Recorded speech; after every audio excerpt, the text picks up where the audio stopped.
Je me présente, Jean-Luc Richter, je viens pour l'instant d'un collège, bientôt dans un lycée, d'Alsace, donc Centre Alsace. Et je travaille depuis plusieurs années avec une association à but non lucratif qui s'appelle Science on Stage, qui existe dans tous les pays d'Europe et qui est en relation avec le Canada également. On a des partenariats aussi avec d'autres pays comme les États-Unis, la Chine, le Japon. Et le but de l'association, c'est de promouvoir en fait l'enseignement des sciences en travaillant d'enseignants vers d'autres enseignants. Donc en ça, on est assez atypique par rapport à ce qui se fait dans l'éducation nationale, où c'est plutôt des enseignants vers les élèves ou des élèves vers les élèves. Nous, c'est vraiment des enseignants vers les enseignants. Et on a réalisé dans ce cadre-là plusieurs livrets pédagogiques, et on vient juste de présenter au début du mois à Bruxelles le livret iStage 3 sur le football en sciences, donc un livret qu'on a réalisé bien sûr pour la Coupe d'Europe de football qui a lieu en France. Donc ce travail-là, c'était 20 participants, dont Philippe ici présent, qui ont travaillé pendant 18 mois sur différentes fiches pédagogiques. Donc les participants viennent de 15 pays différents. Et au final, on a produit 12 activités avec évidemment comme thème central le football. Alors, ce qui est vraiment intéressant, c'est que, au fur et à mesure des activités, tous les enseignants, on a fait en sorte qu'ils travaillent ensemble. Alors moi, j'étais coordonnateur de projet, donc on a organisé des équipes pour qu'il y ait toujours des profs de différents pays qui travaillent ensemble par l'intermédiaire d'Internet, mais également lors de 3 rencontres qu'on a fait à Berlin pour la préparation du livret. Et donc on est arrivé sur un livret qui est décomposé en 4 parties. Donc une première partie qu'on a appelée Biosphère, alors dans laquelle on parle un petit peu du terrain de foot et de l'environnement. Donc on a là-dedans 3 fiches pédagogiques, une qui parle de la pousse de l'herbe dans le terrain de foot, donc quel type d'herbe il faut choisir, comment l'herbe va se développer, quelles sont les meilleures conditions pour le développement de l'herbe, et puis à la fin on fait des tests de résistance avec un coton-tige, on marche sauvagement sur le gazon qui pousse en fait dans des boîtes de CD transparents, ce qui fait que les élèves peuvent voir les racines, etc. Donc là c'est plus orienté SVT. Ensuite, on a une activité, alors pour l'instant le livret, oui j'ai oublié de dire avant, est en anglais et en allemand. Il va être disponible en français à la fin de l'été. Donc les titres pour l'instant sont des titres en anglais. Le deuxième titre, donc Stamping on the Carbon Footprint, c'est en fait un jeu de société qu'on a mis au point. Alors là c'est assez intéressant parce que c'est des fiches avec des questions. Donc ça se présente comme un jeu de memory au départ, donc il y a des cartes retournées sur la table. Donc les élèves vont retourner une carte, ils vont voir par exemple que c'est les toilettes. Donc il va falloir qu'ils réfléchissent pendant 30 secondes à tout ce qu'on peut faire pour réduire la consommation d'eau autour d'un stade de foot. Donc gestion des toilettes, gestion de l'alimentation en eau du gazon, etc., etc. Ensuite, s'ils retirent une deuxième carte avec des toilettes, eh ben, il va falloir qu'ils répondent cette fois-ci à une question. Donc on a une batterie de questions. Ces questions font intervenir des fiches d'aide. Il peut y avoir des calculs mathématiques, il peut y avoir des calculs de physique, etc. qui interviennent. Donc ça c'est jeu de société. Et puis on a une troisième activité qui est assez intéressante. C'est un collègue anglais qui a eu cette idée au départ avec ses élèves. C'était l'idée de finalement... Quelle est la meilleure radiation lumineuse pour faire pousser le gazon? Alors ils sont partis du fait qu'à la fin d'un match de foot, souvent il y a dans les grandes équipes de foot des lumières qui sont installées sur le stade pour accélérer la repousse du gazon. Et donc ils se sont dit, ok, les lumières c'est des lumières blanches, mais est-ce qu'il n'y a pas des radiations plus favorables? Et donc ils ont fait tout un tas d'études sur les différentes radiations lumineuses, au point qu'à la fin d'ailleurs, lorsque le collègue a essayé de voir auprès de la société s'ils utilisaient des lampes qui utilisaient une radiation spécifique, le PDG de la société qui s'occupe de ces lampes en Angleterre lui a dit « mais pourquoi ?» Et donc le collègue leur a expliqué, et ils ont dit « mais c'est génial comme idée, ah bon, la lumière, la radiation lumineuse, ça change quelque chose ?» Et effectivement, ils se sont rendus compte que, assez logiquement, il y a certaines radiations qui fonctionnent mieux que d'autres. Et du coup, alors j'ai dit au collègue « mais tu aurais dû déposer un brevet, tu aurais peut-être pu gagner de l'argent ». On a ensuite tout ce qui est body, donc tout ce qui concerne l'aspect physique, cette fois-ci du sportif. Alors, 3 activités, Let's Get Physical, donc là où on a tout un programme d'entraînement physique pour les élèves. Donc ça, c'est plutôt une activité sport-science. On en a un qui est plutôt chimie, donc c'est sur les boissons énergétiques. Et alors on va un petit peu au-delà des traditionnels TP sur le dosage de la caféine, parce qu'on essaye aussi dans cette activité de voir s'il y a réellement un effet sur les élèves. Donc avec toute une batterie de tests qui sont assez simples à mettre en œuvre et qui permettent de voir si effectivement il y a une amélioration des capacités des élèves. Et puis un dernier sur les règles du football concernant les mains, c'est-à-dire qu'on n'a pas le droit de toucher la balle avec les mains. Et donc on s'est posé la question, est-ce qu'il faut placer les bras d'une certaine façon pour éviter justement le maximum les contacts? Et donc là, il y a plusieurs choses qui interviennent, il y a des maths qui interviennent, il y a du sport, enfin c'est assez varié. On a ensuite une partie sur le ballon, évidemment. Alors Philippe, ici présent, a beaucoup travaillé sur la première activité, sur la pression de la balle. Donc on mesure la pression à l'intérieur de la balle, on réfléchit, est-ce que la pression peut faire varier la hauteur de rebond des balles. Et puis évidemment, on a tout ce qui tourne autour de ça. Alors ça, c'est même utilisable en collège, pour utiliser justement le ballon de foot comme prétexte pour étudier par exemple la pression de l'air, pour peser l'air, etc., etc. On a une autre activité assez intéressante aussi sur justement tout ce qui est l'énergie cinétique de la balle au cours du match, avec des études de trajectoire, mais qui s'oriente plutôt sur les élèves de lycée, parce que là, il y a quand même des calculs un peu plus sophistiqués. Et c'est aussi le cas de la dernière activité sur l'effet Magnus, avec le fameux coup quand on tape dans le ballon, où il contourne les gens qui essayent d'empêcher le penalty, le mur, c'est comme ça qu'on appelle ça, je ne suis pas trop fan de foot, mais voilà. Et donc, ils ont fait tout un tas d'études avec GeoGebra en particulier en ligne, et avec des applications en Java qui permettent de montrer la trajectoire en 3 dimensions. Et puis la dernière partie, donc c'est Big Data, c'est plutôt partie informatique. Donc là, on a 3 activités de nouveau. Une où en fait, on fait programmer aux élèves une petite application qui va utiliser le téléphone portable pour suivre les joueurs sur le terrain pendant un match de foot. Et donc ensuite, les trajectoires des joueurs peuvent être visualisées sur un logiciel pour voir un petit peu justement comment se font les stratégies d'équipe. Et donc du coup, on revient un petit peu sur ce que font les grandes équipes de foot actuellement. Mais ce qui est intéressant, c'est que c'est vraiment les élèves qui vont faire le programme qui permet de suivre les joueurs sur le terrain. Donc du coup, ils peuvent créer les petits logos des joueurs, ils peuvent suivre les joueurs, etc. C'est vraiment intéressant. L'activité Shoot to Thrill, là, on prend en compte les probabilités au cours d'un match de foot, probabilité de penalty avec les différentes chances de marquer un but. Et puis la dernière, là aussi, c'est de l'étude, on va dire, un peu plus statistique sur est-ce qu'on est capable de faire un pari pour savoir dès le début de la saison qui va gagner le match. Et donc il y a toute une réflexion sur l'étude des probabilités et des statistiques en mathématiques. Donc ces dernières activités sont plutôt des activités mathématiques. Voilà, donc tout ça c'est disponible dans le livret que vous avez maintenant entre les mains, qui est disponible également en PDF sur Internet. Donc c'est utilisable pour l'instant, comme on disait avant, en anglais ou en allemand, et puis ce sera disponible en français. Alors pour pousser un petit peu l'utilisation de ces activités, on a réussi à mettre en place avec notre sponsor, donc on est sponsorisé par une société informatique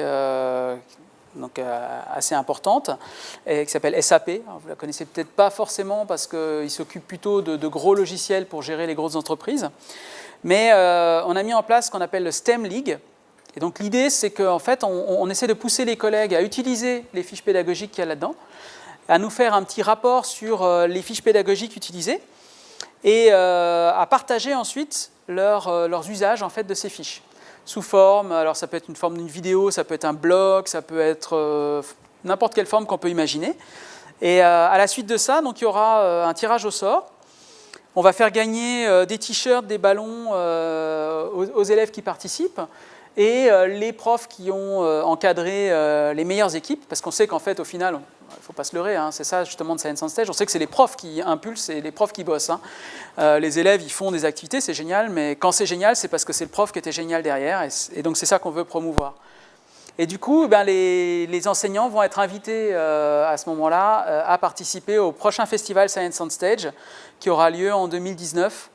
Alors on ne sait pas encore exactement où, mais il aura lieu en 2019. Il faut savoir qu'on a des festivals Science on Stage tous les 2 ans. Le prochain festival a lieu en Hongrie, dans exactement 1 an. Et lors d'un festival Science on Stage, vous avez en fait 400 professeurs qui viennent de toute l'Europe et qui viennent présenter leurs activités. Donc chacun a un stand, présente la façon dont il fait ses activités avec ses élèves, peut présenter des expériences, peut présenter des pistes pédagogiques. Et donc tous ceux qui viennent donc, sont alternativement acteurs et participant, simplement spectateur de ce que font les autres. Il y a également, puisque c'est Science on Stage, des scènes où on peut faire soit une explication de comment on fait son cours, soit carrément une activité pédagogique avec ses collègues. Il y a des petits ateliers aussi où on peut présenter des choses. Donc c'est vraiment passionnant et donc on veut offrir la possibilité à des enseignants de venir en tant que public simplement, donc ceux qui auront gagné ce festival, pour essayer de leur donner envie également de participer par la suite comme acteurs, c'est-à-dire en présentant eux-mêmes des activités. Donc ça c'est sur la partie Science on Stage et iStage 3. Hein, donc n'hésitez pas à vous en servir et à vous inscrire donc, sur le site de Science on Stage qui sera mis en ligne en même temps que les documents, je pense. Alors je voulais également parler maintenant de complètement autre chose.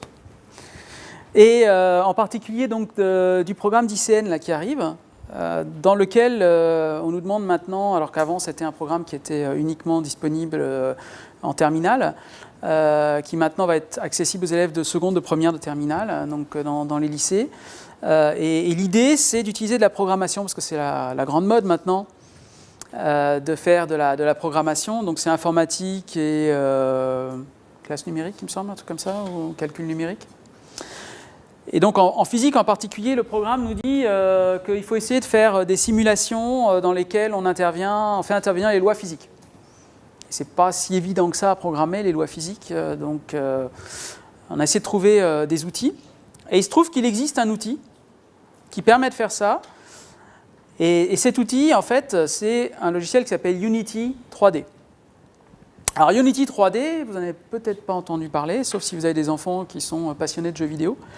C'est en fait un logiciel qui est utilisé par les studios de création de jeux vidéo.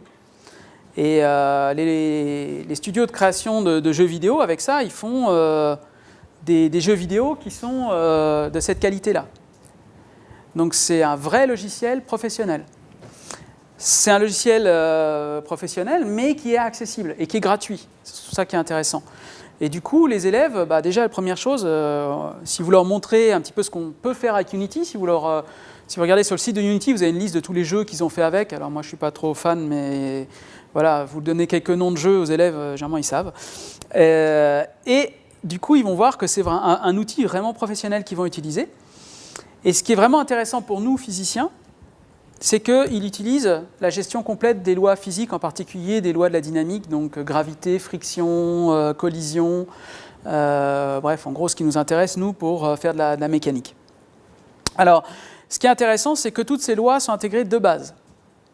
On peut évidemment les désactiver pour faire des jeux qui ne suivent pas les lois de la physique, hein, mais elles sont activées de base. Et du coup, on va pouvoir s'en servir pour faire simplement des études dynamiques de base, mais aussi après pouvoir aller plus loin parce qu'on peut introduire de la programmation.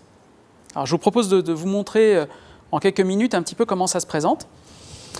Ce qu'il faut savoir aussi, c'est que c'est un vrai logiciel de 3D, hein, donc d'où le terme Unity 3D. Donc ça permet d'introduire aussi toute la notion de visualisation dans l'espace, positionnement dans l'espace, déplacement dans l'espace, modélisation, animation. Et donc on rentre également dans quelque chose qui peut se faire en partenariat, je pense par exemple même en collège on pourrait l'utiliser, en partenariat avec un prof d'art plastique par exemple, hein, sur la représentation en 3 dimensions, position de la caméra, etc. Alors je vais quitter ma présentation et je vais aller sur mon logiciel. Voilà, alors quand on lance Unity 3D, ça se présente comme ça. De prime abord, c'est pas super sexy. Mais donc on a dans cet écran plusieurs parties qui sont importantes. Tout est évidemment configurable, hein, comme dans la plupart des logiciels professionnels de ce type-là. On a la scène, donc c'est là que va se passer l'action. Dans cette scène, on reconnaît, il y a une caméra, donc c'est à travers l'œil de la caméra qu'on va suivre l'action. Pour l'instant, on est donc un œil extérieur. On a une source de lumière. Évidemment, on est dans un vrai logiciel d'image de synthèse aussi, donc on peut placer plusieurs caméras, plusieurs sources de lumière. Les sources de lumière peuvent être omnidirectionnelles, directionnelles, ponctuelles, bref, on peut gérer pas mal de choses à ce niveau-là. Et puis on a l'infini qui est vide pour l'instant, où on nous met gentiment un quadrillage pour qu'on arrive à se repérer dans l'espace, parce que sinon, mine de rien, c'est pas si évident que ça. Ensuite, la fenêtre super importante, c'est celle qui est au milieu ici, c'est la fenêtre de hiérarchie, dans laquelle on va voir tous les objets qui sont présents dans la scène. Et donc là aussi, on rentre dans une notion très importante en programmation, qui est la notion de programmation orientée objet. C'est-à-dire qu'on va manipuler des objets. Ces objets possèdent chacun des propriétés, et donc on peut manipuler les propriétés des objets. On peut également, bien sûr, faire des interactions entre les différents objets. Ensuite, on a une fenêtre projet. Donc là, j'ai ouvert un projet tout neuf, et qui, pour l'instant, est vide, mais dans lequel on va pouvoir organiser notre projet, faire des dossiers pour placer dans les dossiers tout ce qui est texture, pour habiller nos objets, des objets complexes qu'on peut sauvegarder en tant que modèle et réutiliser. On va pouvoir, bien sûr, et ça c'est important pour la programmation, y mettre des scripts qui vont être affectés soit aux objets, soit à la scène entière. Et puis, on a ici un inspecteur qui, lui, va donner les propriétés des objets qu'on peut manipuler dynamiquement ou par l'intermédiaire d'un script. Alors je vais tout de suite ici créer dans ma scène un objet. Et donc vous voyez que dans les objets qu'on peut créer, on peut créer des objets en 3D ou des objets en 2 dimensions. Parce que ce qui est intéressant aussi avec ça, c'est qu'on peut aussi faire de la 2 dimensions. La programmation en 2 dimensions, ça va vous permettre de faire par exemple des petits logiciels tout simples avec une interface plate. Donc on va prendre une sphère pour commencer. Et donc la sphère apparaît au milieu de la scène. Et là, on commence à voir un petit peu les propriétés de la sphère. Donc, chaque objet possède des coordonnées dans l'espace. Donc, sa position, la rotation, sa taille. Chaque objet possède également le Sphere Collider, c'est-à-dire c'est son enveloppe extérieure, telle qu'elle est reconnue par le logiciel. Et donc, cette enveloppe extérieure peut être sensible au contact des autres objets ou pas du tout sensible au contact des autres objets. Donc, on peut faire des objets à travers lesquels on peut passer et des objets à travers lesquels on ne peut pas passer, par exemple. Et puis, on va avoir en dessous différentes informations sur est-ce que les ombres agissent sur cet objet, est-ce qu'il reçoit des ombres, est-ce qu'il interagit avec d'autres matériaux, puisqu'on est dans une vision tridimensionnelle d'image de synthèse, donc à la fin il y aura toute la partie visuelle. Donc là aussi c'est intéressant puisqu'on peut faire intervenir là-dedans des notions vues par exemple en 5e sur un objet qui est une source primaire de lumière ou simplement un objet diffusant. Donc ça peut intervenir aussi là-dedans. Alors à la base, tous les objets ont un matériau par défaut qui est grisâtre, qui est moche. Voilà. Donc on peut créer des matériaux. Donc pour ça on va aller dans la partie projet ici et on va créer un matériau. Donc je vais l'appeler démo parce que je n'ai pas beaucoup d'imagination aujourd'hui. Voilà. Et ce matériau démo, donc, on va pouvoir lui donner différentes propriétés. Donc moi je vais tout de suite commencer par changer sa couleur. Alors la boule, vous la voulez de quelle couleur ? Rose.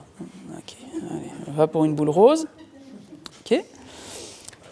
Donc là elle est rose. Je peux définir des propriétés métalliques, donc pour qu'il y ait de la réflexion. Je peux définir tout un tas de propriétés. Je ne vais pas trop rentrer là-dedans. Je vais simplement donc garder ma boule rose. Et donc ma boule rose, donc ça c'est pour l'instant j'ai créé une texture. C'est un fichier de texture qui a des informations uniquement sur la couleur. Je peux simplement le glisser et le mettre sur ma boule. Et du coup ma boule maintenant elle est rose. Et si je reprends ma boule d'avant, vous voyez qu'elle a reçu en fait la couleur qui correspond donc à mon fichier démo.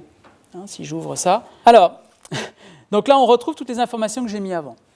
Donc là, ce qui est intéressant, c'est de voir qu'on a une interaction entre différents objets et un script, un objet, une texture. Vous me dites si vous avez des questions, n'hésitez pas à m'interrompre. Mon objet, il est positionné pour l'instant au milieu. Je peux le déplacer. Donc pour ça, je peux agir sur les différentes directions. Donc ici, la direction verticale, et puis droite-gauche, avant-arrière, on va dire, pour simplifier. La scène, pour l'instant, je la vois de l'extérieur. Je peux également regarder la tête de ma scène vue à travers la caméra. Donc, pour regarder à travers la caméra, il faut que j'aille... il suffit de lancer, puis on va tout de suite pouvoir voir à travers la caméra. Donc ici, on a un bouton qui nous permet de lancer le jeu, et donc qui nous permet de voir tout de suite ce que verra le joueur, entre guillemets, à la fin, sachant que nous, on ne veut pas jouer, mais on veut faire de la simulation. Donc pour l'instant, ma sphère, elle n'est pas affectée du tout par la gravité. Pourquoi ? Parce qu'elle n'a aucune propriété physique, elle n'a aucune existence physique, c'est juste un objet dessiné. Pour lui donner des propriétés physiques, et c'est ça qui nous intéresse ici, eh bien, on va prendre notre sphère et on va lui rajouter ici un composant. Et donc vous voyez qu'on a des composants physiques, et on a un composant physique qui s'appelle Rigid Body, qui est le composant physique de base de tous les objets physiques. Et quand je mets Rigid Body, les physiciens ici présents vont reconnaître des choses intéressantes. On a une masse, donc on va pouvoir affecter des masses aux objets. Les masses sont exprimées en kilogrammes, donc ici 1 kg. On va avoir ici des propriétés, donc drag et angular drag. Ça, c'est les frottements en fait, les frottements qui vont être générés par notre objet. Savoir s'il est affecté par la gravité, oui ou non. Et le reste, ça va être plutôt pour les collisions. Donc là, on va laisser pour l'instant par défaut. Et on peut également lui affecter des contraintes, c'est-à-dire dire par exemple qu'il ne peut pas se déplacer selon un axe ou il ne peut pas tourner selon un axe. Et là maintenant, vu que je lui ai mis des propriétés physiques, si je lance ma petite animation, il tombe. Parce qu'il est attiré par le sol. Bon, évidemment, du coup, il tombe et il disparaît. Alors c'est un peu dommage. Alors on va essayer de l'arrêter. Donc pour l'arrêter, on va tout simplement rajouter ici un cube. Et ce cube, je vais en faire une plateforme. Voilà. Et donc cette plateforme, elle va permettre d'arrêter l'objet. Et donc maintenant, l'objet, il s'arrête sur la plateforme. Qui ne tombe pas à travers. J'aurais pu faire en sorte qu'il tombe à travers, mais pour ça, il aurait fallu que je décoche ici le box collider. Si je n'avais pas coché ça, il n'y aurait pas de collision détectée et il s'arrêterait. Alors ce qui est intéressant, c'est que pour l'instant, donc, ma boîte ici, donc ma plateforme, elle est évidemment à l'horizontale. Je peux, en choisissant ici l'outil de rotation, tourner légèrement ma plateforme. Et donc si je tourne légèrement la plateforme, alors là on ne voit pas très très bien, mais vous voyez que, parce que je ne suis pas dans le bon axe, mais en fait la boule, elle glisse, elle tombe. Donc du coup, en fait, on va pouvoir commencer à avoir une petite idée des choses. Alors ma plateforme, je vais la descendre un petit peu. Voilà. Et puis, je vais pouvoir dupliquer ma sphère. Donc, clic droit, duplicate. Ça m'évite de recréer toutes les propriétés. Et en dupliquant la sphère, j'ai une deuxième sphère qui apparaît. Alors elle est évidemment dupliquée, donc elle est exactement au même endroit. Donc on va la descendre un petit peu et la décaler. Et comme ces deux sphères, elles ont des propriétés physiques, tout à fait logiquement, elles vont tomber, elles vont se cogner. Donc il y en a une qui va partir dans un sens, l'autre dans l'autre. Sauf que comme mon plateau il est penché dans l'autre sens, au bout d'un certain moment, on va avoir le départ dans l'autre sens. Et là, j'ai encore rien programmé. J'ai juste joué avec les propriétés du logiciel. Accessoirement, quand vous êtes dans ce mode-là, donc dans le mode avec la petite flèche qui est lancée, vous êtes avec le jeu qui est lancé, mais en même temps, vous êtes le maître du jeu, donc vous pouvez modifier en cours de route toutes les propriétés. D'ailleurs, vous voyez ici que les positions de l'objet, ils continuent à tomber, vu qu'il n'y a pas de... Il tombe, donc ça continue, il descend à moins et quelques. Ça, on pourrait à tout moment le modifier. Mais toutes les modifications que vous faites en mode jeu ne sont pas prises en compte par la suite. Donc ne prenez pas l'habitude de modifier, sauf pour regarder ce que ça fait. Mais sachant que dès que vous allez arrêter pour revenir dans le mode de départ, toutes les modifications sont perdues. Donc quand vous êtes en mode jeu, il ne faut pas modifier, ou alors juste pour voir ce que ça donne. Alors, je vais vous montrer rapidement un logiciel que j'ai déjà fait, pour que vous voyez un petit peu ce que ça donne une fois qu'un projet est un peu élaboré. Donc on va ouvrir un autre projet. Voilà. Et je vais ouvrir celui-ci. Bon, allez, on va sauvegarder ce qu'on a fait. Test. Ah oui, non, ok. Je ne vais pas sauvegarder parce que ça sera plus simple. Alors là, je suis en train d'ouvrir un petit programme que j'ai fait. Alors, bon, j'avoue que ça prend un petit peu plus de temps à faire parce que j'ai des scripts dedans et que j'ai essayé de faire une simulation un petit peu plus avancée. Alors, qu'est-ce que j'ai essayé de faire ici ? En fait, j'ai créé une boîte. Mon idée, c'était de montrer aux élèves de collège qu'est-ce qui se passe avec les molécules selon les différents états de la matière. Et d'essayer de leur faire comprendre que quand on élève la température, les molécules vont avoir de l'énergie et que cette énergie va permettre de faire un changement d'état, elle va permettre de générer des mouvements. Donc, ce qu'on va faire, c'est que... Alors ça... Voilà. Donc je vais lancer le programme pour que vous voyez ce que ça donne au final.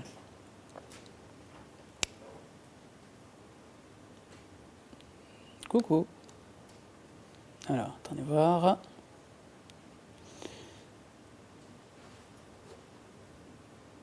Alors, il me manque un morceau, c'est l'effet démo. C'est la fenêtre qui est trop petite. Alors, je vais essayer de le faire comme ça. Non. Ça dépasse sur les côtés, en fait, ouais.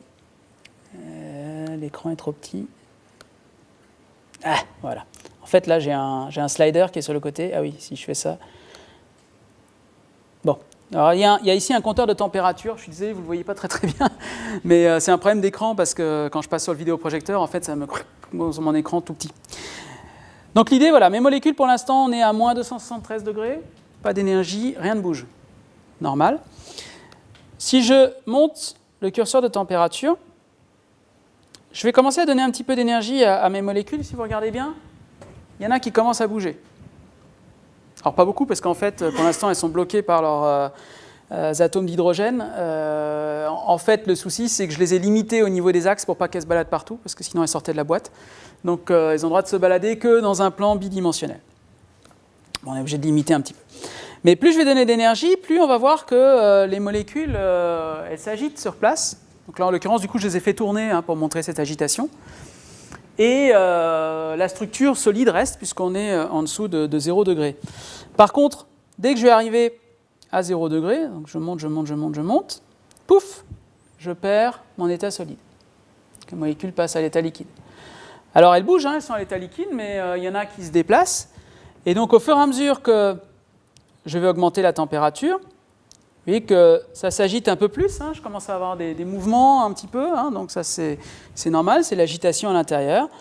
Et puis quand je vais arriver près de 100 degrés, il y en a qui vont commencer à se balader un petit peu, à sauter, et puis quand je dépasse les 100 degrés, je passe à l'état gazeux. Et donc mes molécules, progressivement, elles vont se balader dans tous les sens. Donc on a vu le passage progressif à l'état gazeux, parce que celles qui sont en dessous, elles étaient bloquées par les autres. Donc on essaie de simuler un petit peu justement cette transmission d'énergie nécessaire pour passer à l'état gazeux. Pardon ? Ouais, j'ai pratiquement fini. Et évidemment, ça marche dans l'autre sens. Alors tout ça, c'est quoi ? C'est simplement donc, le programme qui est ici, entièrement fait graphiquement, et un petit script, puisqu'on peut faire de la programmation. Et donc, j'ai triché, en fait, pour faire des changements d'état. Qu'est-ce que j'ai fait ? J'ai agi sur les frictions, j'ai agi sur les collisions entre les molécules. Et donc, à partir d'un certain stade de collision, les molécules, quand elles commencent à se rencontrer entre elles, il va y avoir transmission d'énergie. Le logiciel est capable aussi de générer une absorption d'énergie, donc choc élastique, non élastique, etc. Donc, ça va assez loin dans la simulation physique. Voilà. Donc, c'est à peu près tout ce que je voulais présenter. Oups. Et je vous remercie pour votre attention. Jean-Luc.